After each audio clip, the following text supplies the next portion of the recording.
پہلے کامریڈ میں آپ سے پہلے سوالوں سے شروع کروں گا، اس کے بعد پھر ہم لیتے ہیں آڈینس کے سوال.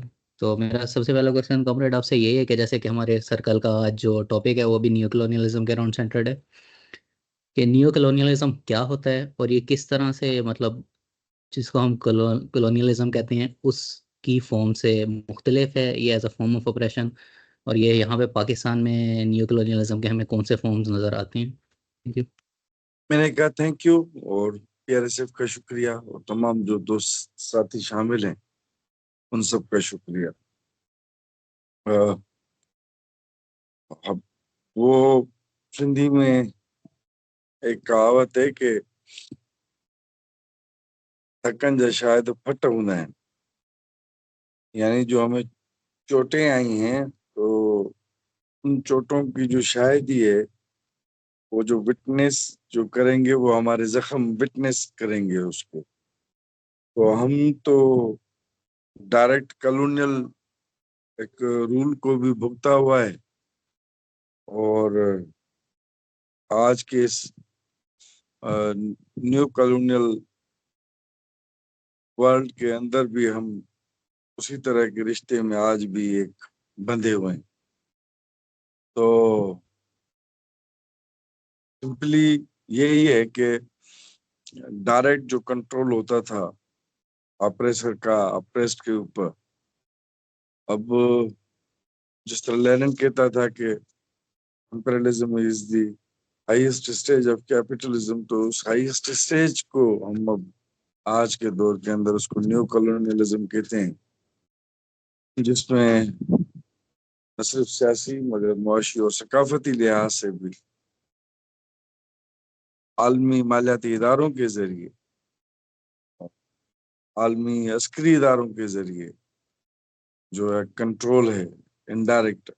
یعنی آج پہلے کبھی بھی ہندوستان کے اوپر انگریز جو ہے وہ کبھی بھی 3 لاکھ سے اوپر نہیں تھا، مگر انہوں نے پھر بھی کنٹرول کیا ہمیں. اور آج صورتحال یہ ہے کہ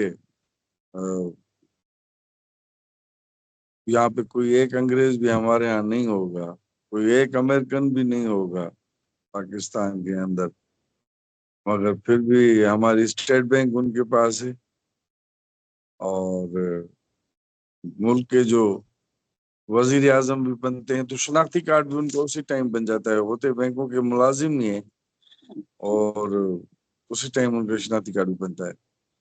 تو وہ ایک جو انڈائریکٹ کنٹرول ہے کہ آپ ان کی اکانومیز کو کنٹرول کریں، اور آپ ان کے جو ہے وہ کلچرل ایک امپریلزم کی بات بھی ہوتی ہے، تو ایک جدید طریقوں سے جو ہیجمنائز کرنا ہے اس کو بس ہم ماضی کے ڈائریکٹ رول اور کلونیل رول سے ڈفر کرتے ہیں. تو موٹی موٹی تو تفریق یہی ہے.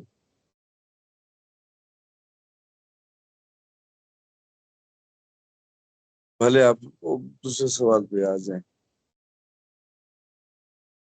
جی کامریڈ، اسی سے ایک اگلا سوال مطلب یہ بنتا ہے کہ اب جب نیو کلونیلزم کی ہم بات کرتے ہیں تو اس میں اکثر ہمارے پاس مطلب نیو کلونیلزم کی جو فارمز آف اپریشن ہیں وہ اس شکل میں ہمارے سامنے آتی ہے جس کو ہم ڈیولپمنٹ ماڈلز کہتے ہیں، کہ تھرڈ ورلڈ میں جو ڈیولپمنٹ ہوتی ہے وہ کس طرح سے، چاہے وہ IMF CPEC جو بھی ہو.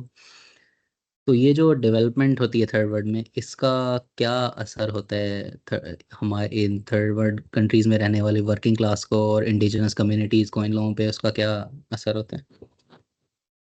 دیکھیں جی، کنٹیکسٹ میں ہی الفاظ کو سمجھا جا سکتا ہے نا، ان کی میننگ کو. ویسے تو ڈیولپمنٹ سننے میں بڑا اچھا لفظ ہے. کون ہوگا جو ترقی اور تعمیر کے خلاف ہوگا؟ کون ہوگا جو چاہے گا صرف تخریب ہی ہو؟ مگر یہ کہ کس کی تعمیر کی بات ہو رہی ہے؟ ہم ایک سرمایہ دارانہ عالمی نظام اور رشتوں میں رہتے ہیں، اور اس نظام کا بنیادی جو تضاد تھا جو مارکس نے بھی بتایا تھا وہ یہی تھا کہ سرمایہ اور محنت کا تضاد بنتا ہے. تو یہ پھر سوال بنتا ہے کہ ہم جب ڈیولپمنٹ کی بات کرتے ہیں تو کیا وہ ڈیولپمنٹ پیپل اورینٹیڈ ہے، لیبر اورینٹیڈ ہے، یا وہ کیپیٹل اورینٹیڈ ہے؟ یہاں پہ یہ سوال آتا ہے۔ اب ہم دیکھتے ہیں کہ بیگرز آر ناٹ چوزرز، تیسری دنیا کے ہاں ان کی ڈیولپمنٹ پالیسیز بھی کوئی اور ہی بنا رہا ہوتا ہے، کیونکہ وہ خود مختار تو ہوتے نہیں، اور چونکہ وہ خود مختار نہیں ہوتے تو نیچے بھی وہ خود مختاری دے بھی نہیں سکتے اپنے نیشنل چیپٹرز کو۔ تو ایک اپریسو سسٹم کی ہی ایک ریپلیکا بنتی جاتی ہے، اور ایسے ممالک کی جو کلائنٹ اسٹیٹ کے طور پہ، جس کو آپ گیریسن اسٹیٹ کہیں، جو بھی کہیں، آؤٹ پوسٹ کہیں امپریلزم کے آج کے دور میں ساؤتھ ایشیا کی، تو اس کے اندر ڈیولپمنٹ کی یعنی آپ کا بینک ہی آپ کے ہاتھ میں نہیں ہے، آپ کی پالیسیاں بھی نہیں۔ اور دوسرا اسے اندازہ لگائیں نا کہ بھائی اگر لوگوں کی ڈیولپمنٹ ہو تو پاکستان میں آج بھی کوئی صحیح طریقے سے مردم شماری ہوئی نہیں ہے۔ کتنے لوگ رہتے ہیں اس ملک میں، پھر ان کی ڈیولپمنٹ کی بات آئے گی کہ بھائی ان کی ہیلتھ میں ڈیولپمنٹ کیسے کی جا سکتی ہے، عوام کی ایجوکیشن میں کیسے کی جا سکتی ہے، ان کی چھت کیسے پرووائڈ کی جا سکتی ہے، ان کی فوڈ کا معاملہ۔ اب آفیشلی 23 کروڑ ہیں، مگر ہم 30 کروڑ بتا رہے ہیں لوگ جو بھی سماجی علوم کے ماہر ہیں کہ پاکستان کی آبادی تو بہت زیادہ ہے اور وہ آتی نہیں ہے۔ بہت سے لوگ جو ہیں وہ بغیر شناختی کارڈ کے آج بھی انڈیجینس لوگ گھوم رہے ہوتے ہیں۔ تو جب لوگوں کو جو ریاست گر نہیں سکتی تو ان کے لیے پھر پالیسیاں کیا بنائے گی وہ؟ نتیجے کے طور پہ جس طرح میں نے کہا بیگرز آر ناٹ چوزرز، جو بھی ٹیکنالوجی رد ہو جاتی ہے، جو بھی سرمایہ کہیں ڈیٹ پڑا ہوتا ہے، اور ہمارے یہاں نیوز بہت ہوتے ہیں، تو پھر وہ سرمایہ جب یہاں پہ آتا ہے تو وہ اپنی بڑھوتری اور ڈیولپمنٹ کے حساب سے ہمارے ہی لوگوں کو یعنی کہ تباہ و برباد بھی کرتا ہے، ان کے ماحول کو بھی تباہ و برباد کرتا ہے، ان کو ڈسپوزیز بھی کرتا ہے۔ اور جس طرح ڈیوڈ ہاروی نے کہا تھا کہ ملیشین ڈسپوزیشن، بے رحمی کے ساتھ، ترقی کے نام پہ اب بحریہ ترقی ہے، مگر بحریہ ٹاؤن کے نتیجے میں آپ نے ہزاروں گاؤں جو ہیں وہ مسمار کیے، انڈیجینس آبادیوں کو دربدر کیا، تاکہ پھر جن کے پاس سرمایہ ہے وہ آ کے اپنا، چاہے وہ کہیں کے بھی ہوں، وہ آ کے اپنا وہ رہ سکے۔ آپ تھرکول کو بھی ڈیولپمنٹ کہتے ہیں۔ اب آج کے دور میں کون اپنے آپ کو پڑھا لکھا شخص بھی کہہ سکتا ہے اور پھر کوئلے کے نقصانات سے بے خبر بھی ہو سکتا ہے کہ وہ کیا ہو رہا ہے؟ اپنے ہاں وہ اپنے کوئلے ختم کر رہے ہیں، مگر وہ ہے کہ ہمارے ہاں پیدا کر رہے ہیں۔ اس کا وہ تھر کی جو تباہی ہے، تھر کے ماحول کی، صرف تھر کی بات نہیں ہے، کوئلہ تو پھر پوری دنیا کے لیے تباہی ہے، کسی ایک خطے کی بات ہی نہیں ہو رہی۔ اسی طرح کا معاملہ ہے، ڈیمز جو ہیں پوری دنیا کے اندر، بڑے ڈیمز کے اندر جو ورلڈ بینک آج بھی پیسے دے رہا ہوتا ہے، دنیا پیسے دے رہی ہوتی ہے، کیونکہ اس میں سپر پروفٹس ہوتے ہیں، کمائی ہوتی ہے۔ جن کے پاس سرمایہ ہوتا ہے، جن کا حصہ ہوتا ہے، شیئرز ہوتے ہیں، ان کی کمائی ہوتی ہے۔ پوری دنیا ڈیمز ختم کرنے پہ جا رہی، اور ہمارے یہاں ڈیمز پہ بڑا زور ہوتا ہے۔ تو بڑے بڑے انفراسٹرکچرز کھڑے کرنا جن کے بڑے تباہ کن ماحولیاتی اثرات ہوتے ہیں، مقامی آبادیوں پہ ہوتے ہیں، انڈیجینس آبادیوں پہ ہوتے ہیں۔ آج کل کارپوریٹ فارمنگ کی بات ہو رہی ہے، یہ بھی ہمارے لیے، ہمارے عسکری حکمرانوں کے لیے یہ بھی ایک ترقی کی بات ہوگی۔ کیا ترقی؟ یعنی کہ فوج کی نگرانی میں ہائرڈ لوگ جو ہوں گے، وہ فوج خود ہی بھنڈیاں اور آلو اور یہ سبزیاں پیدا کرے گی۔ پہلے روڈز کی حفاظت کے پیسے لیتے تھے عالمی اپنے پارٹنر سے، جن کو فارن ڈائریکٹ انویسٹمنٹ جہاں سے ان کو کروانی ہوتی تھی، اب وہ زمینوں کی بھی کریں گے۔ ویسے تو ہر ادارے میں ہی تھے، جس طرح استاد دامن نے کہا تھا پاکستان سے موجیں موجاں جدھر ویکو فوجیں فوجا۔ تو یہ کیپیٹال جب آ رہا ہے تو کیپیٹال کی تو اپنی لاجک ہے، اس کو بڑھنے کے لیے وہ تو ہر شے کو ملیامیٹ بھی کرے گا، اور تاکہ وہ سرپلس لیتا جائے اور اپنا حجم بڑھاتا جائے، اور نتیجے کے طور پہ وہ عام لوگ ہیں جو سفر کر رہے ہوتے ہیں، جن کے ساتھ جو اپنے ماحول میں صدیوں کے ساتھ رہتے ہوئے ان کا ایک رشتہ بنا ماحول کے ساتھ، اور چیزوں کے ساتھ وہ ٹوٹ پھوٹ جاتا ہے، تو وہ علم بھی جاتا ہے، وہ علم بھی تباہ ہو جاتا ہے جو کہ لوگوں کے پاس فوک وزڈم کی حیثیت میں موجود ہوتا ہے. یعنی کہ جس طرح ہم سمندروں میں دیکھ رہے ہیں نا کہ پیسیفک سمندر میں پلاسٹک کے جزیرے فلوٹ کر رہے ہوتے ہیں ہندوستان چائنا سے بڑی زمین کے، اسی طرح فلوٹنگ لوگ ہوتے ہیں، سرپلس آبادی ہوتی ہے، سپر پروفٹس ہوتے ہیں، وہ شہروں میں گاؤں سے نکلتے ہیں، شہروں میں سلمز میں جاتے ہیں، کچی آبادیاں بھرتے ہیں اور سستے محنت کی حیثیت سے وہ بس شکار ہوتے ہیں کہ کوئی آئے سرمایہ اور ہمیں انگیج کرے. اور تو یہ ہے کہ پورا تانا بانا سماج کا بکھر جاتا ہے اور ایک بےرحم لوٹ کھسوٹ جو ہے اس کی جگہ لے لیتی ہے. تو یہ اثرات پڑتے ہیں مقامی لوگوں پہ اس کے. پہلے آپ نیکسٹ سوال پہ آ جائیں. Thank you کمریڈ. کمریڈ اگلا سوال اس بارے میں کہ جو اب ہم نے آپریشن کی بات تو کر لی کہ جو اس طرح کی آپریشن کے خلاف ریزسٹنس ہوتی ہے وہ کس طرح سے ہوتی ہے، اور جو مارکسسٹ اپروچ ہے ٹورڈز نیشنل کوسچن وہ کیا ہے. اور جب ہم پاکستان کے کانٹیکس میں دیکھتے ہیں کہ اسپیشلی ریسنٹلی جو موومنٹس رہی ہیں، چاہے وہ بلوچستان کی موومنٹ ہے، چاہے وہ پی ٹی ایم کی موومنٹ ہے، تو وہ ان کے کانٹیکس میں ہم جب نیشنل کوسچن کو دیکھتے ہیں مارکسسٹ لینس سے تو اس کا کیا انالیسس ہوگا اس کے بارے میں؟ دیکھیں جی، پہلی بات تو یہ ہے کہ مارکسی نقطۂ نگاہ سے دیکھنے کی مراد یہ ہے کہ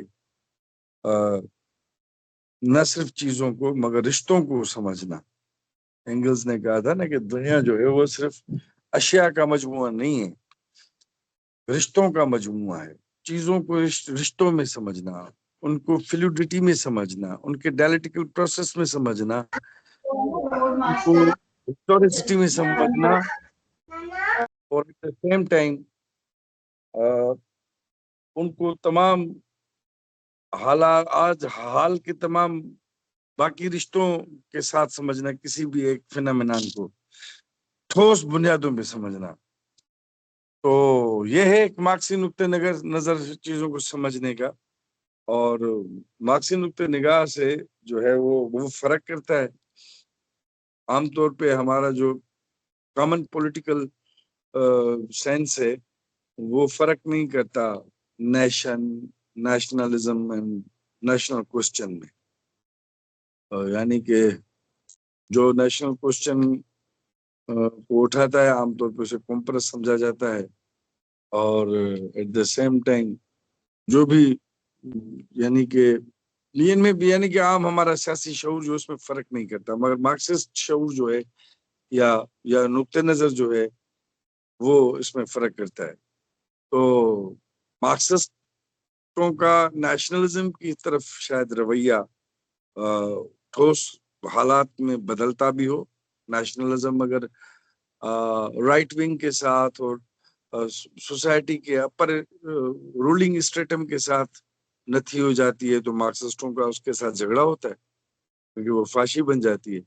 مگر وہی نیشنلزم اگر سینٹر سے ہٹ کے پیری فری میں اور ورکنگ کلاس میں اور عوام کے ساتھ جڑ جاتی ہے، عوامی بنتی ہے، تو اس نیشنلزم کے ساتھ مارکسسٹوں کا ایک رشتہ بن بھی جاتا ہے.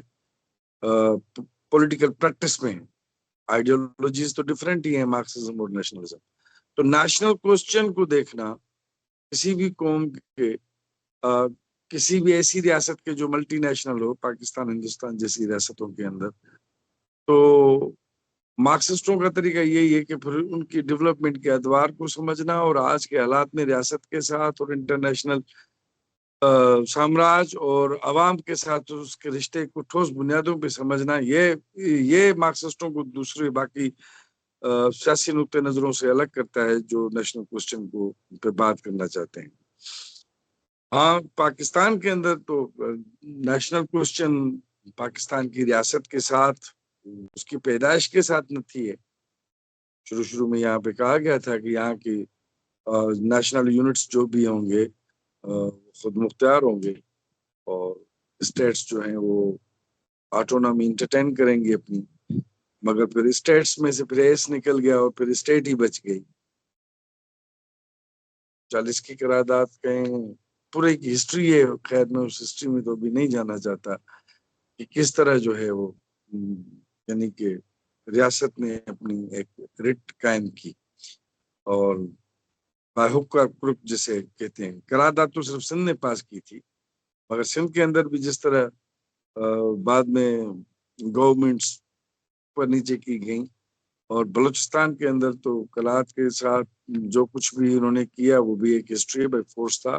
یہی پختونخوا کی صورتحال تھی اور یہی کشمیر کی صورتحال تھی.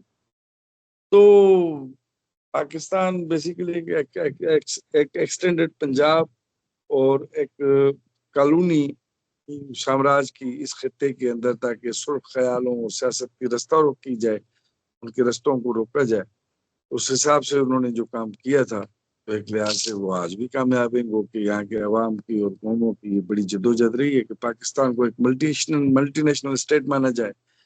پاکستان کے بائیں بازو مارکسسٹوں اور نیشنلسٹوں کا جو الائنس رہا ہسٹری کے اندر، چاہے وہ اینٹی ون یونٹ موومنٹ میں ہو، نیب کی صورت میں ہو، تو وہ بھی ہمارے سامنے ہے. اور ایک زبردست ہسٹری ہے لیفٹ کی.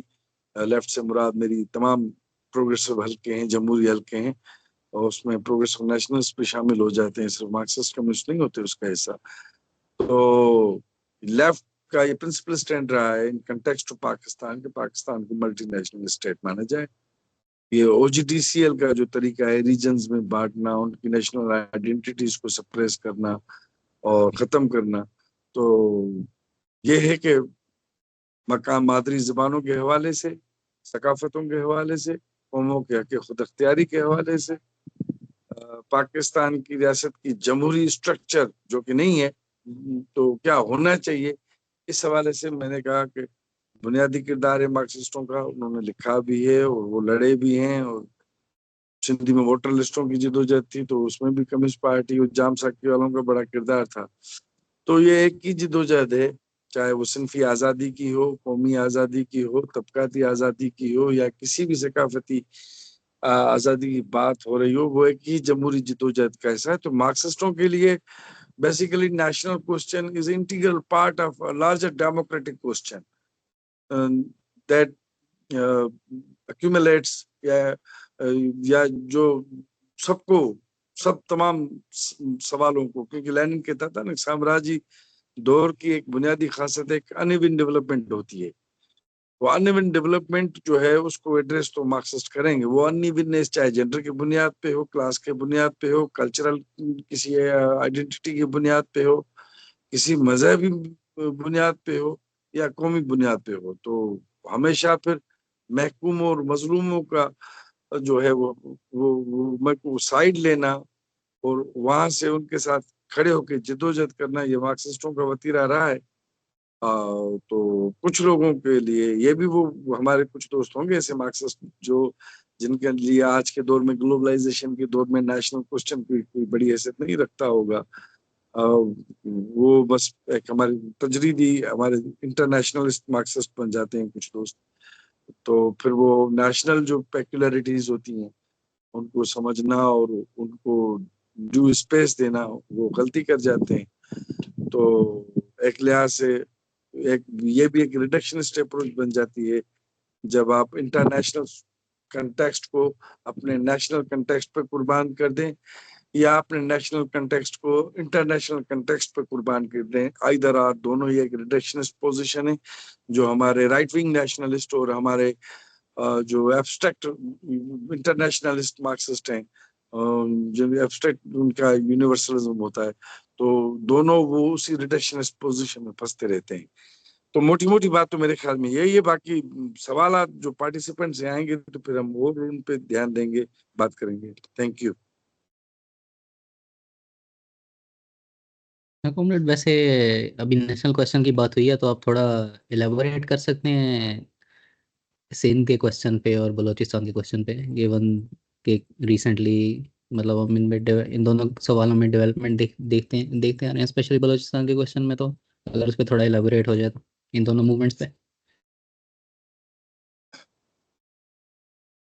وہ جس طرح سرمایہ داری کے بارے میں کہا جاتا ہے نا کہ اس کا سچ جو ہے وہ اور پہلی دنیا، یعنی کہ آپ کو نیو یارک میں اور کسی دوسرے امریکی یا یورپی بڑے شہر میں نہیں ملیں گے. اس کا سچ جو ہے وہ اس کو آپ کو تھرڈ ورلڈ کے اندر اس کا سچ دیکھنا پڑے گا. تو پھر ہم یہ کہتے ہیں کہ اس ریاست کی جو ہے جمہوری ہونے کا، اس ریاست کا جو دعویٰ ہے، تو اس کا سچ جو ہے وہ آپ کو شاید اس شدت کے ساتھ اسلام آباد اور لاہور میں نظر نہ آئے جس شدت کے ساتھ وہ کولو اور لاڑکانہ میں نظر آئے گا. تو یہ بات صحیح ہے کہ بہت بروٹل آپریشن اور ایکسپلائٹیشن جو ہے وہ بلوچ سفر کر رہے ہیں اس وقت اسٹیٹ کا، اور سندھی بھی کرتے آئے ہیں، وسیب بھی ہے، پشتون بھی ہیں، میرے خیال میں سب ہیں. پنجاب نے تو اپنی نیشنل آئیڈینٹی کو اسٹیٹ آئیڈینٹی کے ساتھ نتھی کر لیا، اور اسٹیٹ نیشنلزم کو جیسا کہ اون کر لیا، وہ کہ وہاں کے ترقی پسند آج بھی ماں بولی اور پنجابی زبان اور ثقافت کے حوالے سے کوششیں کرتے رہتے ہیں. مگر یہ کہ اب مجموعی طور پہ تو ان کا نیشنل کوسچن باقی کشمیریوں سے، گلگتیوں سے، پشتونوں سے، سندھیوں سے، بلوچوں سے اور سرائکیوں سے مختلف بن جاتا ہے.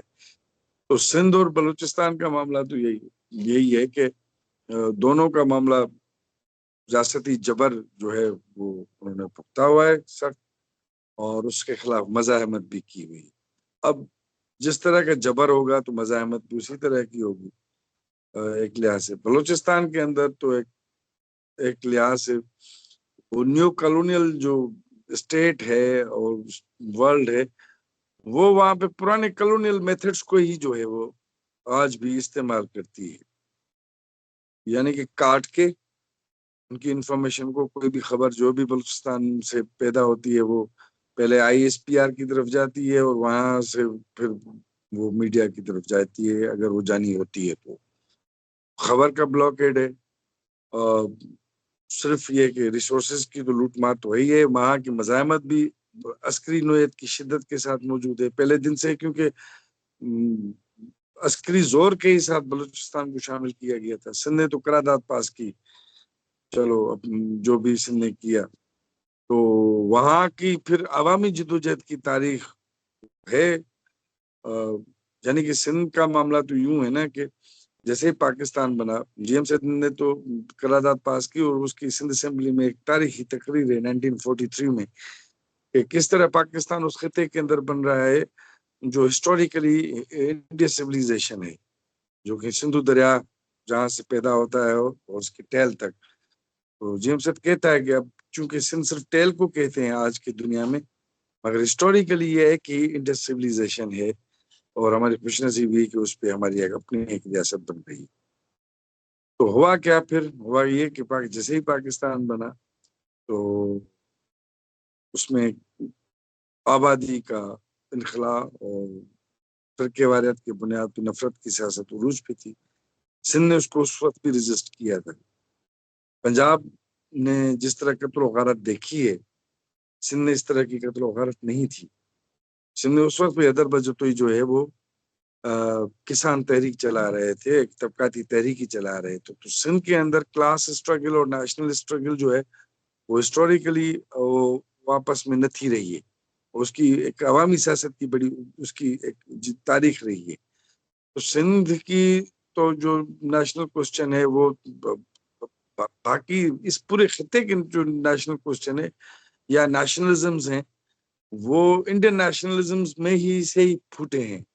ہم انگریز کے غلام تھے، اور انگریز کی غلامی سے آزادی کے لیے ہم نے جو ہے وہ ہندوستانی نیشنلزم، سندھ میں ہیمو کالانی جو تھا وہ بھی سندھی نیشنلزم کا شہید نہیں تھا، وہ بھی انڈین نیشنلزم فریڈم موومنٹ کے شہید تھے. بھگت بھی انڈین نیشنل فریڈم موومنٹ کے جو ہے وہ شہید تھے.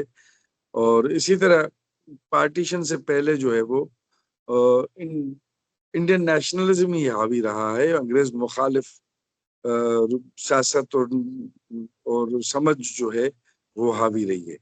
انگریز کے جانے کے بعد پھر نئی ریاست کا بننا اور اس کا اوور سینٹرسٹ بننا اور آٹوکریٹ بننا.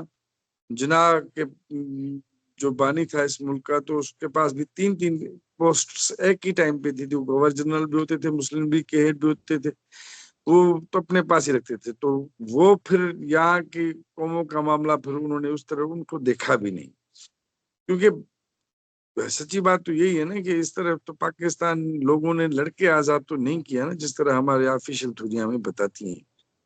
یہ تو پنجاب میں بھی مختلف مذہبی اور شدت پسند واقعات کروا کے, سندھ میں مسجد منزل گاہ جیسے واقعات کروا کے ایک سینٹیمنٹ پیدا کیا گیا تھا نا, ورنہ تو مسلم لیگ تو یہاں سے ایک سیٹ بھی نہیں جیت رہی تھی. پنجاب میں بھی یونینسٹ پارٹی تھی, وہ بھی وہیں سے مسلم لیگ بھی نہیں جیت پا رہی تھی. تو ایک پوری اوپر سے بیوروکریسی کے ہاتھ میں پورا ملک جب آ رہا تھا تو انہوں نے پالیسیاں ایسی لڑی کہ مقامی لوگ ان کے ذہن میں نہیں تھے. تو سندھ میں پھر کلیمز کے ذریعے زمینوں کہا لوگوں مقامی لوگوں کے ساتھ جانا. آپ کو پتا ہونا چاہیے کہ سندھ میں بہت ساری زمین جو تھی وہ ہندو سیٹ کے پاس آ گئی تھی, اور ایک خاموش انقلاب تھا یہ بھی, کیونکہ انگریز نیپیئر نے جاگیرداروں کو جس طرح منظم کیا, مگر ایٹ دا سیم ٹائم انہوں نے تالپور دور کی اس رکاوٹ کو بھی ختم کیا کہ ہندو زمیندار نہیں بن سکتا. تو جب ہندو ایک ایبسٹینٹی یعنی ایک زمیندار بننا, غیر حاضر زمیندار بننے والی بات تھی. مسلمان شاید ہی کچھ پرسنٹیج مسلمان زمینداروں کے ہوں گے جو کہ قرضی نہیں تھے, مقروض نہیں تھے ہندو سیٹھیوں کے اور بنیوں کے. تو مگر روایتی جاگیرداروں کے ہاتھ سے زمین کا نکلنا اور ان کے ہاتھ میں نا یہ اچھی بات تھی بہت, کیونکہ جاگیرداری کے معاشی بنیاد ختم ہو رہے تھے. پھر جاگیرداروں کا مفاد جو ہے وہ مسلم لیگ کے ساتھ جڑ گیا کہ کس طرح پھر ہندو بھاگ جائیں گے, زمینیں ہمارے ہاتھ میں آئیں گی.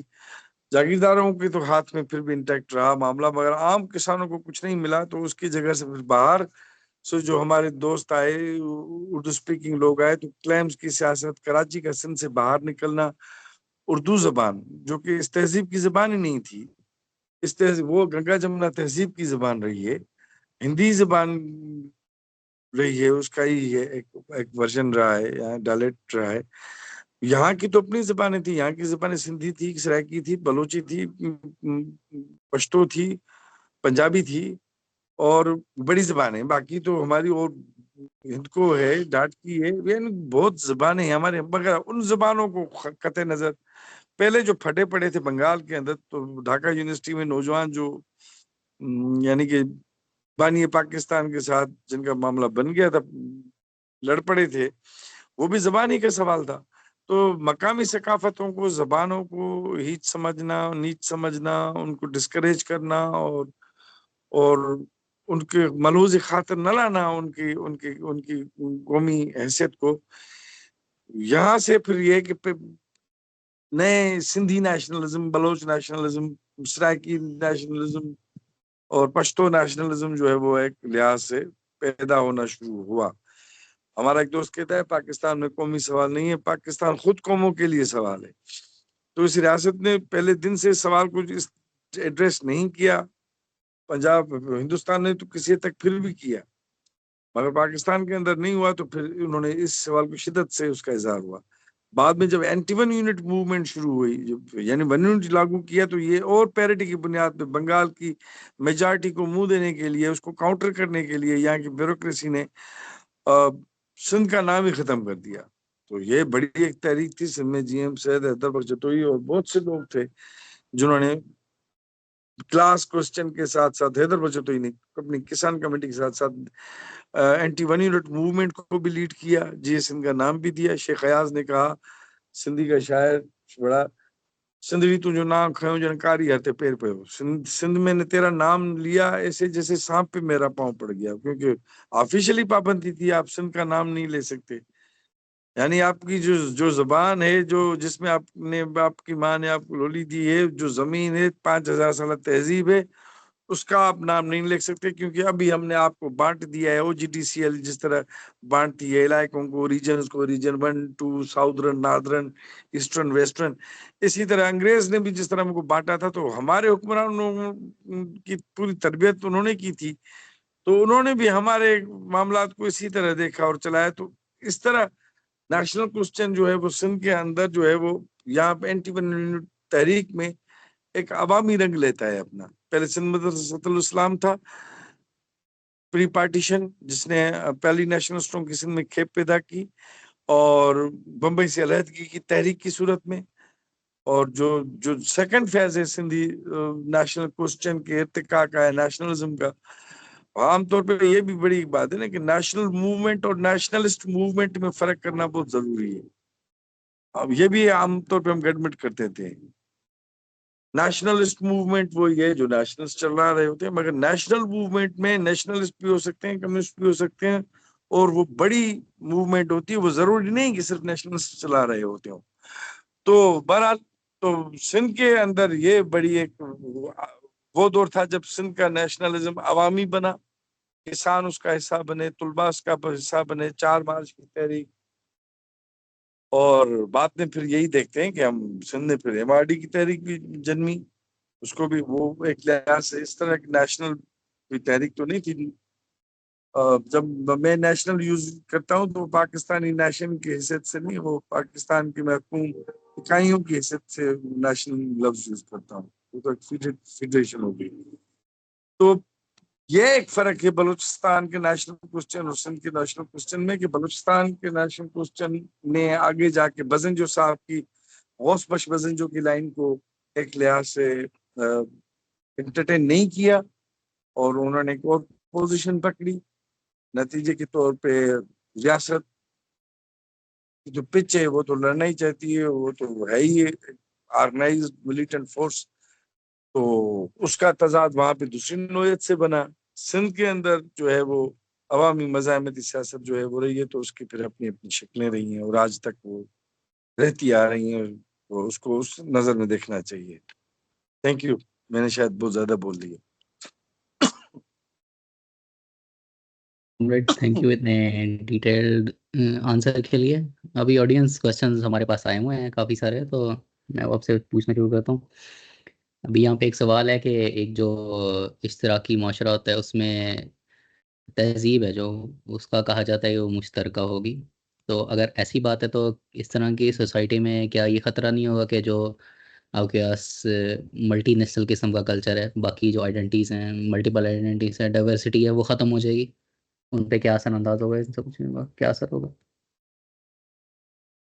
اس قسم کے سوالوں کے ساتھ جو بڑا مسئلہ ہوتا ہے وہ یہی ہوتا ہے کہ ہم بات کر رہے ہوتے ہیں فیوچر کے ایک امکانی یوٹوپین یا ڈسٹوپین جو بھی آپ کہیں، ایک سماج اور رشتوں کے بارے میں ہم بات اس پہ کر رہے ہوتے ہیں، مگر ہمارے ذہن میں پھر آج کا انسان ہوتا ہے، جو آج کے طبقاتی رشتوں میں پھنسا ہوا انسان جو ہوتا ہے، تو اس کی جو اپروچ ہوتی ہے، اپروچ پھر ہم اس کی فار گرانٹیڈ لے لیتے ہیں کہ کیسے ہوگا اس سماج میں، یہ بندہ کیسے فٹ ہوگا. آج کا بندہ جو ہے، انسان جو ہے، وہ ایک ٹوٹلٹی ہے سماجی رشتوں کی، اور وہ سماجی رشتے بدلتے ہیں تو انسان کا معاملہ بھی بدل ہی جاتا ہے، وہ ایسا نہیں رہتا.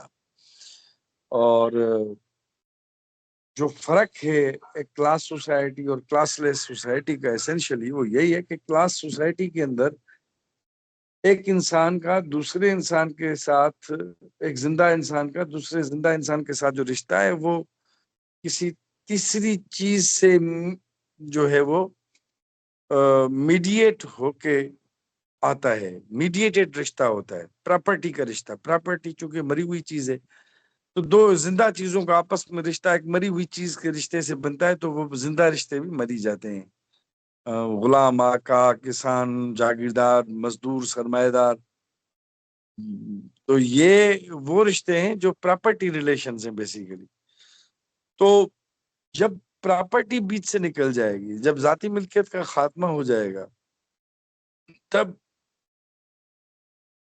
انیونیس کا بھی خاتمہ ہو جائے گا، تب ہماری اپروچ ہی مشکل ہو جائے گی، دوسری ہو جائے گی، بدل جائے گی. ہم آج بھی، مارکس نے کہا تھا نا کہ طبقاتی جدوجہد جو ہے وہ تاریخ کا انجن ہے، تو وہ تاریخ میں رہی ہے اور آج بھی ہے. تو طبقاتی جدوجہد سے مراد یہ نہیں تھی کہ آج کے دور کے ہم مارکسسٹوں کمیونسٹوں کی طرح کلاس ریزسٹنس کا بینر اور علم لال جھنڈا لے کے ہم لڑتے رہتے تھے. ہسٹری کے اندر کلاس ریلیشنز جو ہیں وہ اسینس بن کے اپرنٹلی دوسری شکلوں میں اس کا اظہار ہوتا تھا. کہیں پہ سیکٹ مذہبی صورت میں اس کا اظہار ہوتا تھا، ایک مذہبی سیکٹ کے خلاف دوسرے مذہبی سیکٹ کی لڑائی ہو رہی ہے، کیونکہ مذہب ڈومیننٹ ایک فیکٹر کی حیثیت پہ سماجی شعور کا حصہ تھا، سیاست کا بھی حصہ تھا. ریاست مذہبی تھی تو پھر سماج نے ایک دوسرے مذہب لا کے، فرعون کا اپنا مذہب تھا، پھر حضرت موسیٰ نے جو لوگوں کو وہاں سے نکالا اور وہاں کے محکوموں کو لیڈ کیا تو پھر اس نے ایک اور مذہب کی شکل لے لی.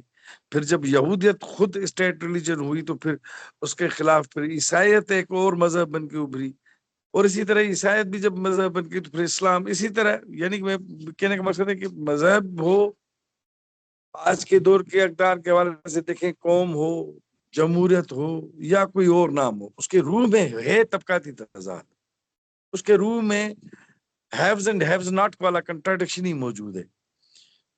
تو یہ آئیڈینٹیٹیز پھر اس حساب سے بدلتی رہتی ہیں، آئیڈینٹی پالیٹکس بدلتی رہتی ہے. ہم آج جن آئیڈینٹیٹیز کو پولیٹیکل آئیڈینٹیٹیز بنا کے لڑ رہے ہوتے ہیں، کل کو اس کی شکل وہ نہیں رہتی. یعنی آپ کے جو بھی یہاں پہ دوست نوجوان سن رہے ہیں، یا ہمارے دادا پردادا جہاں پہ بھی رہتے تھے تو وہاں پہ ان کی کاسٹ جو ہے، برادری جو ہے، وہ نتھی تھی اس دور کے پولیٹکس کے ساتھ. مگر آج آپ نوجوان شہروں میں پڑھ رہے ہیں، آپ کی کاسٹ کو کون پوچھ رہا ہے؟ آپ کی کاسٹ کی آئیڈینٹی کہاں گم ہو گئی؟ اب آپ اپنے نام کے ساتھ اپنا باپ کا نام لگا رہے ہیں، برادری آپ کی گم ہو گئی، کیونکہ اس کی کوئی حیثیت نہیں رہی آج کے شہری سماج کے اندر پولیٹکس میں. گو کہ پاکستان کے اندر پھر بھی ہے، مگر یعنی کہ ماضی کی حیثیت طرح نہیں رہی. تو آئیڈینٹی پولیٹکس جو ہے کسی شناخت کے ساتھ، آپ کی لوگوں کی مختلف شناختیں ہوتی ہیں، کوئی ایک شناخت نہیں ہوتی. صوبو گیان چندانی سندھ کے انقلابی لیڈر تھے، عوامی لیڈر تھے، تو اس کی ایک بڑی پریس کانفرنس مشہور تھی کہ آپ، اس نے کہا کہ پاکستانی اسٹیبلشمنٹ کو مخاطب ہو گئے کہ آپ طے کرو گے کہ میرے ساتھ کیسے لڑو گے، پھر میں اسی طرح آپ کے ساتھ لڑوں گا. کیونکہ اگر آپ مجھے ہندو سمجھ کے تنگ کرو گے تو میں ہندو بن کے بھی لڑوں گا، اگر آپ مجھے سندھی بن کے تنگ کرو گے تو میں سندھی بن کے بھی لڑوں گا، اگر آپ مجھے ایک مزدور اور محنت کش سمجھ کے مجھے تنگ کریں گے اور مجھے ایکسپلائٹ کریں گے تو میں پھر محنت کش بن کے بھی لڑوں گا. تو جو بھی آئیڈینٹی دباؤ میں آتی ہے، ابھی دیکھیں نا، پوری وائٹ جو ریشزم ہے پہلی دنیا کا، وہاں پہ تو باقی آئیڈینٹیز گم ہو جاتی ہیں. جو ہم جن آئیڈینٹیز میں یہاں پالیٹکس کر رہے ہیں، وہاں پھر ہم ایفرو ایشینز آئیڈینٹی کے ساتھ ہم جڑ جاتے ہیں، کیونکہ وہاں پہ وہ کام اس طرح نہیں کرتی. وہاں پہ کوئی اور آئیڈینٹی کا تھریٹ ہوتا ہے تو پھر ایک اور آئیڈینٹی پالیٹکس ہوتی ہے. تو مستقبل کی جو سماج کی جب ہم بات کر رہے ہیں تو اس میں پھر آئیڈینٹیز کا سوال اس طرح نہیں ہوتا، وہ بدل جاتے ہیں چیزیں. ہم آج کے انسان کو، اس کے رشتوں کو ایبسولوٹ کر کے پھر مستقبل کے سماج کو فرض نہیں کر سکتے. Thank you.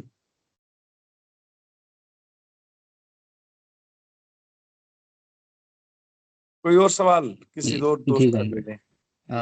ایک یہاں پہ سوال یہ ہے کہ اگر ہم ایک ایسی اسٹیٹ بنائیں، ایک ملٹی نیشنل اسٹیٹ بنائیں، تو کیا اسٹیٹ میں اس چیز کا، ایک ایسے کانٹیکس میں اس چیز کا خطرہ نہیں ہوگا کہ اس طرح کی جو ملٹیپل آئیڈینٹیز ہیں ان کو ایک جو رائٹ ونگ فورسز ہیں وہ یوز کریں، اور جو لیفٹ ہے وہ اسٹرینتھن ہونے کے وجہ ویک ہو جائے اور فریگمنٹڈ ہو جائے، الگ الگ حصوں میں ٹوٹ جائے؟ تو بارے میں یہ تو ایک ورسٹ کیس سینیریو ہے نا. مگر ابھی دیکھیں ابھی کیا ہے، ابھی اگر تو پاکستان کو اگر ملٹی اسٹیٹ نیشنل اسٹیٹ نہیں مانتے فرض کریں، تو اب وہ پھر اس کا ایک زبردستی ایک ہری جیکٹ جو سب کو پہنائی جاتی ہے اس ریاست کے اندر، اسٹیٹ نیشنلزم کے نام پہ، سنگل کریکولم کے نام پہ، سنگل ریلیجن کے نام پہ، جو بھی آپ باقی اس کی وضاحتیں دیں، تو وہ کس کے ہاتھ میں؟ پھر وہ تو رائٹ ونگ کے ہاتھ میں ہے، وہ تو رائٹ ونگ ہی اس کے ساتھ کھیلتا ہے۔ یہ تو ایسے ہی ہے کہ اگر آپ ایک آزادانہ رشتہ کسی کے ساتھ بنائیں گے تو ڈر ہوگا کہ یار وہ اتنا آزاد ہو جائے گا کہ مجھ سے دور چلا جائے گا۔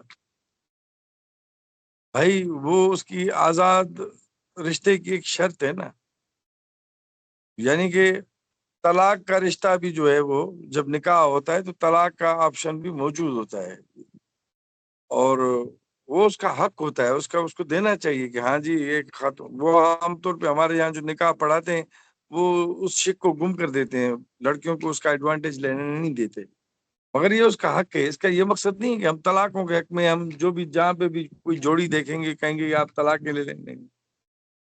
آپ جبر کہیں پہ بھی ہو، چاہے صنف کے معاملے میں قبولیت ہو، ایک آزادانہ رشتہ ہو، ایک نیا سماجی عمرانی معاہدہ ہو۔ آج ملک کے تمام جاگیردار جو ہیں مختلف قومی اکائیوں کے، وہ آپس میں بیٹھے ہوئے ہیں، سرمایہ دار آپس میں بیٹھے ہوئے ہیں، تمام اکائیوں کے جو مذہبی لیڈران ہیں وہ آپس میں بیٹھے ہوتے ہیں، تو رائٹ ونگ تو پہلے سے ہی بیٹھا ہوا ہے آپس میں نا، وہ کہاں ایک ہونے دیتا ہے؟ اس کی تو لڑائی ہوتی ہے۔ وہ تو جو رائٹ ونگ وہ اس جانور کی طرح ہے جو آئینہ دیکھ کے اس کے ساتھ لڑ پڑتا ہے، مگر ایک کامریڈ، ایک عوام دوست نمائندہ، ایک عوام دوست قوم پرست، ایک سوشلسٹ کسی قومی اکائی کا، وہ انسان کی طرح جب آئینہ دیکھتا ہے تو خوش ہوتا ہے، اسے کوئی دوسرے انسان کے ساتھ، اپنے جیسے انسان کے ساتھ مسئلہ نہیں ہوتا، جانور ہوتا ہے جو آئینہ کا دیکھ کے لڑ پڑتا ہے۔ تو آپ جب آئیڈینٹیز کو قبول کریں گے، ڈفرینسز کو قبول کریں گے، آپ جب ایک دوسرے کے ساتھ ایک نئے رشتے میں جائیں گے، تو عوامی قوتیں جب ایک دوسرے کے ساتھ بیٹھیں گی تو پھر ان کے نتائج اور حل تو بہت شاندار ہیں۔ یہ ڈر کہ جی سامراج استعمال کرے، بھائی سامراج پہلے سے کر رہا ہے نا استعمال، ہمیں اس کو نہیں کر رہا۔ پختونخوا میں جو بھی ہو رہا ہے ریاست کہہ رہی ہے فارن ہینڈز ہیں، بلوچستان میں جو بھی ہو رہی ریاست کہہ رہی ہے فارن ہینڈز ہیں، وہ مقامی آپریشن اپنے آپریشن کو تو دیکھ ہی نہیں رہی ہوتی، جو بلوچستان اور پشتونوں اور سندھیوں اور دوسری گلگتیوں اور کشمیریوں کے ساتھ وہ جو کر رہی ہے، اور پنجاب کے محنت کش عوام کے ساتھ بھی جو کچھ کر رہی ہے، تو وہ تو اس کو دیکھ نہیں رہی، تو وہ تو اس کو تمام جو انڈیجینس ہمارے نیشنل کوسچنز ہیں وہ اس کو باہر سامراج کے ساتھ ملا دیتی۔ بھائی اسی سامراج، وہ تو ریاست کو چین بھی فوج کو پیسہ دیتا ہے، امریکہ بھی فوجی کو پیسہ دیتا ہے، اسٹرینتھن کرتا ہے، تو وہ تو ان کے ساتھ ہے نا۔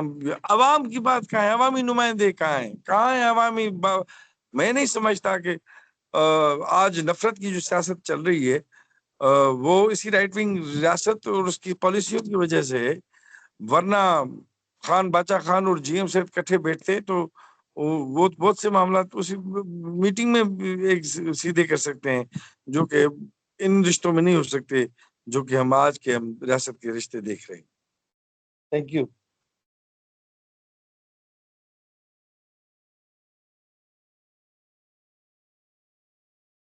کچھ کوشچن ہم اور لیتے ہیں، اس کے بعد اس کو کنکلوڈ کرتے ہیں۔ یہاں پہ ایک کوشچن ہے کہ how would you differentiate between neo colonialism and post colonialism, اور what was the stance of GM Sayed regarding the formation of Pakistan or regarding the influence of establishment on Pakistani politics?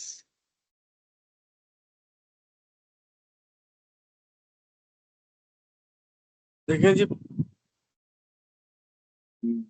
میں کوئی نظریاتی بحث میں تو کوئی میں اس وقت نہیں جا رہا۔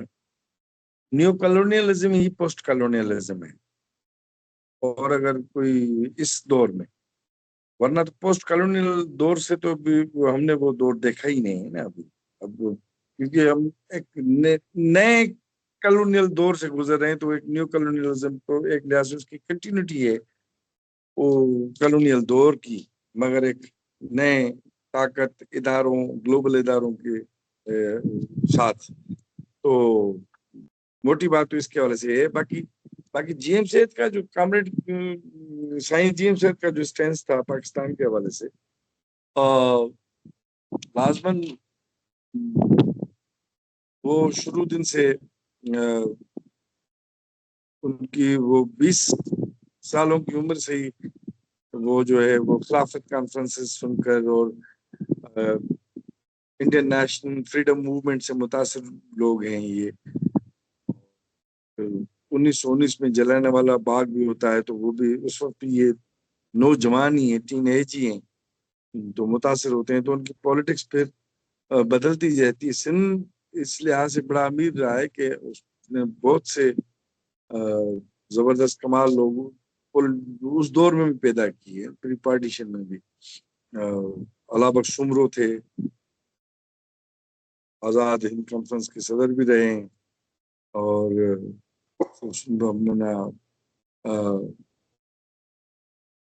آئی قاضی جیسے لوگ تو انٹلیکچوئل تھے ہی تھے ایٹ دا سیم ٹائم صبح جیسے لوگ بھی تھے حیدر وجتوئی جیسے لوگ بھی تھے مگر بہت طریقے تھی ریشمی رومال تحریک تھی خلافت تحریک تھی تو بہت سے لوگ تھے پری پارٹیشن جن کا کام تھا تو جی ایم سے سب کے ساتھ انگیج ہو کے مسلم لیگ کے ساتھ پھر اس کا جوڑنا اور خاص کر کے اور پھر اس وقت بھی اس کا انٹینشن تو یہی تھا کہ سندھ کی پراسپیرٹی اور تمام قومیں جو ہیں یہاں پہ مختار ایک نئے رشتے میں رہیں مگر وہ کو بھول تھی ایک بڑا پروجیکٹ تھا وہ امریکن اور برٹش سامراج کا ایک بڑا پروجیکٹ تھا وہ صرف جی ایم سید کی قرارداد کا معاملہ نہیں تھا مگر پھر بھی اس کا اختلاف بنا لازمی طور بھی بنا چونکہ مسلم لیگ جو ہے وہ جی ایم سید کے ساتھ اس طرح نہیں چل سکتی تھی وہ کمفرٹیبل دوسرے فیڈرلز کے ساتھ زیادہ تھی تو پھر سائن کی پولیٹکس بدلتی ہے اور بعد میں پھر سندھ کی نیشنل کوسچن میں صرف جی ایم سید نہیں رہتا پھر اس میں رسول اشپلی جو بھی آ جاتا ہے ارباب قاور جیسے لوگ بھی ہیں اور یہ پھر بدلتی ہے بعد میں تو سائن کی پولیٹکس بدلتی ہے اس نے خود کتابوں میں لکھا بھی اپنی غلطیوں پہ بھی لکھا ہے شوکت اللہ شاہ راشدی سے اس کی کیا باتیں تھی اس نے وہ بھی لکھا ہے دوسرے جو ہیں وہ علامہ بخش سمرو سے کیا باتیں تھیں اس نے کیا کہا تھا وہ بھی اپنی غلطیوں کو وہ ماننے والا شخص تھا بڑا لیڈر تھا اور یہ ہے کہ سندھ کی نیشنل موومنٹ یا نیشنلزم پہ جی ایم سید کی چھاپ بڑی ہے مگر یہ بھی بات بڑے کام کی ہے کہ جی ایم سید نے بھی اپنے جو بھی پالیٹکس تھی اس کے 4 نکات تھے نیشنلزم تھا سیکولرزم تھا سوشلزم تھا اور آئی تھنک جمہوریت تھا تو ہمارے نیشنل دوست پھر نیشنلزم پہ زیادہ زور دیتے ہیں سیکولرزم اور سوشلزم اور ڈیموکریسی پہ کم دیتے ہیں مگر یہ کہ نظریاتی بنیاد وہ رکھے گیا تھا اور جی ایم سے بعد میں نیشنل موومنٹ کے کوئی آرگنائزیشنل ہیڈ نہیں تھے وہ ایک مورل فگر تھے اتھارٹی تھے نیچے مختلف آرگنائزیشنز تھیں مختلف تنظیمیں تھیں تو یہ ہے سائیں کا معاملہ سائیں کو کبھی عدالت میں پیش ہی نہیں کیا انہوں نے زیادہ تر نظر بند رکھا جیلوں میں رکھا تو یہ آپریشن انہوں نے بھگتا اور یہ ان کی پوزیشن تھی ان کی پوزیشن سخت بھی تھی وہ لازمن سندھو دیش کی جو ہے وہ آزاد اسٹیٹ کے حوالے سے کی باتیں تھیں وہ خاص کر بنگال کے ساتھ جو کچھ ہوا 71 میں اس کے بعد پھر جی ایم سید نے یہ پوزیشن ایک اور پوزیشن جو ہے وہ سخت پکڑی یہ ہے کوئی اور سوال ایک یہ کوشچن ہے کہ ٹریڈ یونینزم کا ابھی کے پاکستان میں کیا حال ہے اور مطلب تھوڑا سا بتا اگر اس پہ ہسٹوریکل کانٹیکسٹ بھی دے دیں تو ٹریڈ یونینزم کا حال تو عوامی جدوجہدوں کی دوسرے فرنٹس کی طرح کوئی اچھا نہیں ہے بہت بدلا ہے کل بھی ہمارا ایک دوست بتا رہا تھا کہ ہم ادھر ہی تھے بیپو ماتھلو ایک صحافی تھے نصر اللہ گڈانی اس کو قتل کر دیا گیا تھا وہ بڑا جاگیردار مخالف بنا تھا تو وہاں پہ جب بات ہوئی کچھ دوستوں کے ساتھ ایک مزدور رہنما کے ساتھ وہ بتا رہے تھے کہ ایف ایف سی کے اندر بھی کوئی نو ٹریڈ یونینز ہے وہ جی فرٹیلائزر کمپنی کے اندر بھی اس میں ایک ورکرز ہے باقی 8 دوسری یونینز ہیں مگر ان کا ویسا رسول بنتا ہے تو فورڈزم کا خاتمہ، انفارملائزیشن، لیبر کی بڑھنا، ٹھیکیداری نظام کا آنا، بھٹو کے دور میں مختلف ٹریڈ یونینز، ایک ہی ادارے کے اندر مختلف ٹریڈ یونینز بنانے کی اجازت دینا، ان میں سے پاکٹ یونین کا زور پکڑنا، تو بڑے ٹیکنیکل پولیٹیکل طریقوں سے ٹریڈ یونین سیاست کا یعنی کہ اس کی کمر توڑی گئی ہے، گلوبلی بھی اور پاکستان میں بھی۔ کراچی ورکنگ کلاس موومنٹ کا سب سے بڑا جو ہے وہ ہب تھا، عثمان بلوچ، باور خان جیسے لوگ تھے 70s کے دور میں بڑے لیڈر تھے، اور ایک طرف مزدور تھے جس میں بلوچ بھی تھے، پشتون بھی تھے، سندھی بھی تھے، سراکی بھی تھے، پنجابی ورکر بھی تھے، اردو اسپیکنگ ورکر، کوئی بھید بھاؤ نہیں تھا۔ ریاست نے یہ اس کو نسلی بنیادوں پہ شہر کی سیاست کو کھڑی کرنا، ایم کیو ایم کو اسٹرینتھن کرنا، اس کے نتیجے میں پشتون نیشنلزم کو بھی کرنا، پشتون ہو تو پشتون قوم پرستوں کے ساتھ جڑ جاؤ، سندھی ہو تو سندھی قوم پرستوں کے جڑ جاؤ، تو اوپر سے مختلف لیبر پالیسیوں کے ذریعے بھی، پولیٹیکل پالیسیوں کے ذریعے بھی ٹریڈ یونین سیاست کا جو ہے وہ بکھیرا یعنی کر دیا گیا ہے۔ اب پاکستان کے اندر لیس دین 5% مزدور ہوں گے جو آفیشلی یونینائزڈ ہوں گے، باقی تو 95% تو انفارمل سیکٹر کے اندر ہیں، اور ان کی یونینائزیشن بھی کہیں نہ کہیں کسی سطح پہ ہو بھی رہی ہوتی ہے، مگر مزدور کی اس طاقت کو یونیفائی کرنا، اس کے حل نکالنا، میرے خیال میں یہ وہ ہمارے لیے، ہم مارکسسٹوں کے لیے، آج کے دور کے سوشلسٹوں کے لیے سوال ہے کہ اس کے لیبر کے سوال کو ٹھوس بنیادوں پہ سمجھیں، اور پھر آج کے حالات میں ان کو آرگنائز کیسے کریں، یہ ان کے لیے سوال ہے۔ Thank you. Thank you comrade. ایک یہاں پہ سوال آیا ہوا ہے کہ اگر ہم آج کی جو سینٹر کی پریکٹسز ہیں ریگارڈنگ پیریفریز، اس اسپیشلی بلوچستان اور سندھ کے کیس میں، اس کو اگر ہم کمپیئر کریں جو کہ برٹش کلونیل سامراج کی پریکٹسز تھیں، ریپریسو پریکٹسز تھیں، تو اس میں سے کوئی ایسی ہمارے سامنے پریکٹسز آتی ہیں جو کہ اسی دور سے لے کے بالکل اس طریقے سے آج اسی ٹائم پہ جس طرح سے برٹش نے کیا تھا وہی سینٹر کر رہا ہے اگینسٹ بلوچستان اینڈ سندھ، تو ایسا کیوں ہے انسٹیڈ آف کہ مطلب پریکٹسز ڈسکارڈ ہو جائیں؟ میں سمجھا نہیں آپ کے سوال کو، ریفریز کریں اگر اس کو۔ میں آپ کو پڑھ کے بتا دیتا ہوں کہ کوشچن یہ، can you relate colonialist practices by the centre today carried out against Balochistan and Sindh, for example to colonialist practices which are being conducted under British occupation، کہ برٹش آکوپیشن کے اندر جس طرح کی پریکٹسز تھیں کیا وہ آج بھی کنٹینیو ہیں؟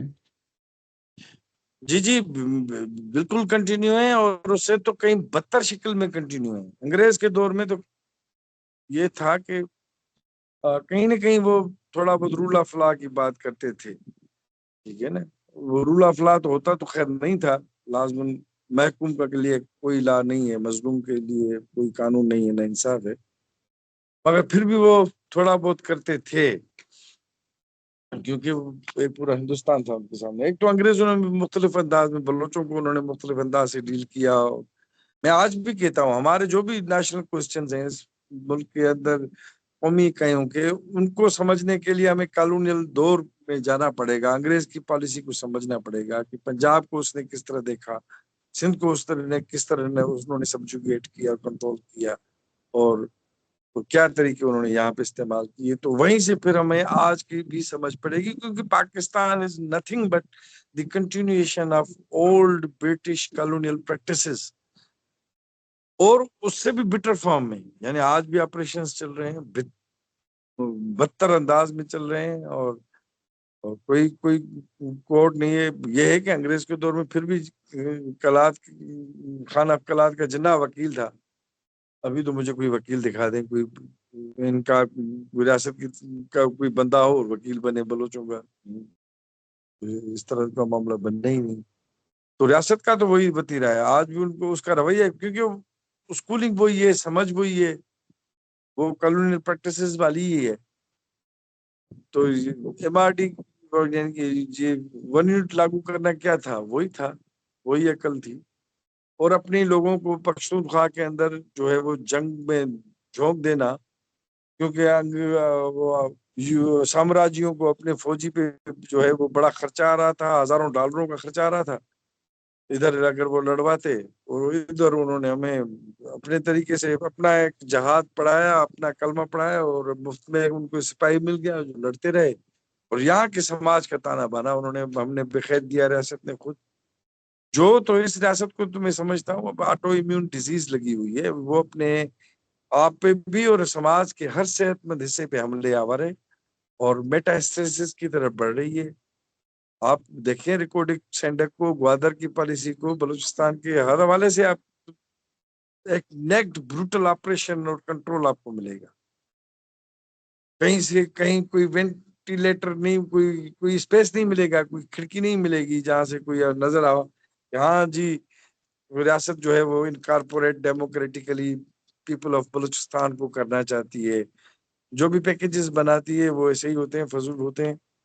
اور یہی ہے، میں اس کا جواب یہی ہے کہ ہاں جی اس بھی اور زیادہ خراب انداز میں آج بھی جاری ہیں وہ پالیسیز کالونیل دور کی. کامریڈ بس ایک کوشچن ابھی ہم اور لیتے ہیں، اس کے بعد کنکلوڈ کرتے ہیں. وہ کوشچن یہ ہے کہ پروگریسو نیشنلزم اور رائٹ ونگ نیشنلزم میں کیا ڈفرینس ہوتے ہیں، اور اگر تھوڑی بہت آپ بات نیشنل عوامی پارٹی اور مولانا باشانی پہ کر سکتے ہیں تو. ایک تو یہ ہے کہ میرے خیال میں جب شروع میں ہم نے بات کی تھی تو میں اس کا جواب نہیں کہتا.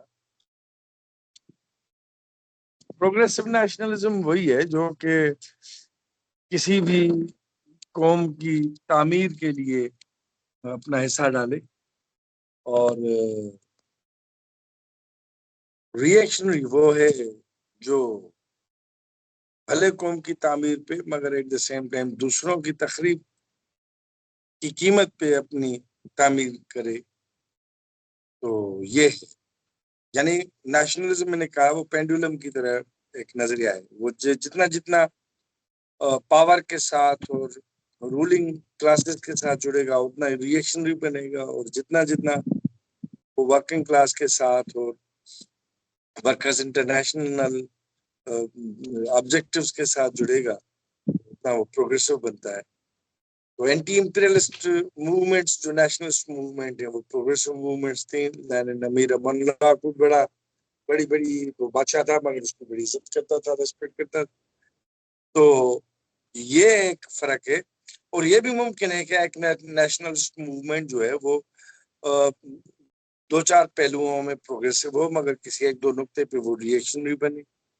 یہ بھی ممکن ہے کہ ایک نیشنلسٹ موومنٹ اپنے عمر کے حصے کسی ایک حصے میں پروگریسو ہو، بعد میں ری ایکشنری بنے، ری ایکشنری ہو اور پروگریسو بنے.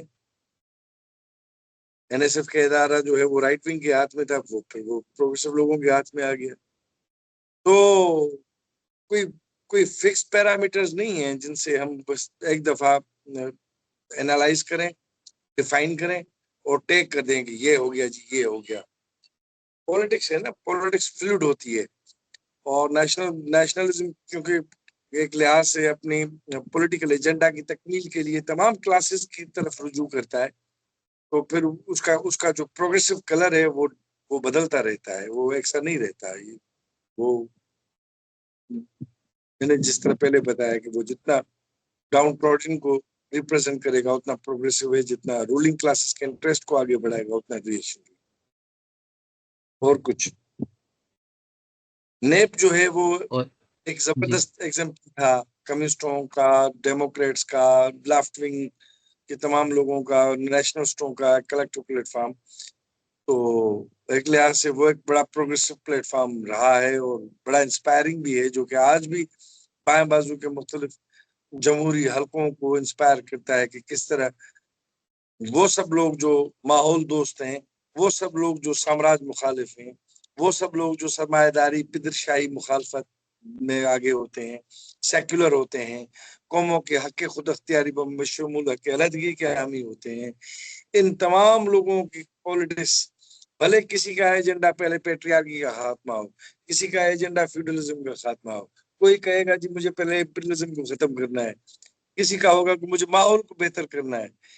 تو یہ تمام لوگ جو ہیں وہ ایک چھتری کے نیچے ہوں، جڑے ہوئے ہوں، لوز رشتوں میں اتحاد میں جڑے ہوں. تو یہ ایک ایسا ایک ایم اور آبجیکٹو ہے جو کہ ہم سمجھتے ہیں کہ ہمارا ہونا چاہیے اور ہم اپنے پاس رکھتے ہیں. Thank you. یہی کوشچنز تھے جی، تھینک یو. اور بس اس سے پہلے کنکلوڈ کرنے سے پہلے میں آپ سے یہ پوچھنا چاہوں گا کہ کوئی ایسا اگر ریڈنگ ریکمنڈیشنز ہوں ہمارے آج سرکل کا جو ٹاپک تھا اس لحاظ سے، تو کچھ کتابیں آپ ریکمینڈ کرنا چاہیں. خیر، میں نے تو ابھی اس موضوع پہ سندھی میں کتاب لکھی ہے، چھپنے کے عمل میں ہے، قوم پرستی اور قومی سوال. البتہ سندھی انگریزی میں اقبال نے بھی تھوڑا بہت کام کیا ہے، اور جولین ایک نوجوان ہے، جرمن ہے، اس نے بھی کام کیا ہے، اور اسما لڑکی ہے شاید، اس نے بھی اس پہ لکھا ہے. اور بھی یعنی مواد تو ہے، میں اگر کوئی اور پلیٹ فارم ہے تو اس میں کچھ سجیسٹ کر بھی سکتا ہوں. البتہ یہ کہ آج کی ہاف سوام کو پڑھنا چاہیے، اس کی بہت سی کتابیں ہیں. گیلنر ہے، آج کے دور میں یہ نیشنل اسٹڈیز کے بڑے نام ہیں انٹرنیشنلی. اور ہمارے ہاں جو تو پھر جی ایم سود کو پڑھنا چاہیے، باچا خان کو بھی پڑھنا چاہیے، ولی خان کی فیکٹس اینڈ فیکٹس بھی پڑھنا چاہیے. بھلے آپ کا اختلاف ہو نہ ہو، مگر یہ کہ جنہوں نے پاکستان کے اندر اس نیشنل کوشچن کو ایڈریس کیا ہے، لیڈ کیا ہے، لوگوں کو انسپائر کیا ہے، انہوں نے کچھ لکھا ہے تو اس کو بھی اپنی تحریروں کو پڑھنا چاہیے. اکیڈمیشنز، انٹرنیشنل اکیڈمیشنز کو بھی پڑھنا چاہیے. تو نیشنل اسٹڈیز تو ایک بڑا شعبہ ہے، تو اس کے ساتھ جڑے ہوئے تمام جو بھی لٹریچر ہے اس کو دیکھنے کی ضرورت ہے. ویسے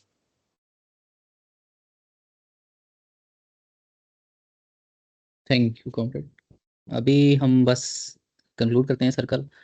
سب لوگوں کو شکریہ جو آیا، اور تھینک یو، بہت بہت شکریہ آپ کا کامریڈ، آپ نے ٹائم نکالا اور ایک بہت اچھا سرکل دیا. بس یہ اینڈ کرنے سے پہلے میں یہ کہوں گا کہ ابھی اگلے سنڈے کو ہمارا پھر سے سرکل ہے جو کہ ایکولوجی اینڈ کلائمیٹ چینج پہ، جو کہ کامریڈ ابیرا اور ابیرا اشفاق اور صفی اللہ بیگ کے ساتھ ہے، تو وہ بھی آپ لوگ جوائن کرنا. اور یہ جو ریڈنگز ہیں یہ ہم بعد میں گروپ میں شیئر کر دیں گے. تو تھینک یو. Thank you. صدا رہی ہے میرے دل سے پیغام کہ ہوگا ہر ایک دشمن جاں کا سرخم. صدا